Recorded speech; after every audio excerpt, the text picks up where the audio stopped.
Welcome to another BookingKoala tutorial. If you don't have BookingKoala yet, be sure to get it from the link below and follow along step by step.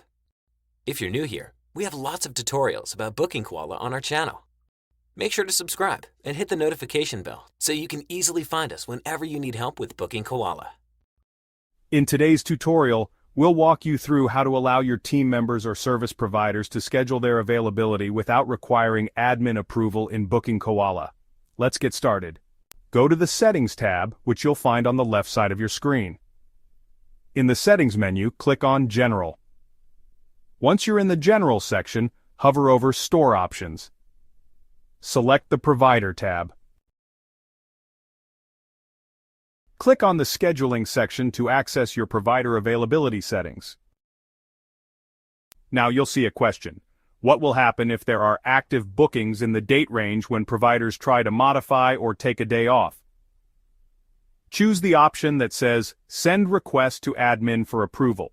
This will send a request to the admin or staff in the Manage Availability section under the Providers tab, allowing you to approve or decline the request. After selecting the approval option, make sure to click on the Save button at the bottom of the page to apply these changes. And that's it. I hope this tutorial helped you set up your provider scheduling in BookingKoala. If you found this video useful, don't forget to like, comment, and subscribe for more helpful tips. And if you have any questions or need further assistance, feel free to drop them in the comments below. Thanks for watching and see you in the next video. If you are interested in a simple-to-use cleaning business app, check out Clean CRM. Right now, you can try it out for free for 30 days.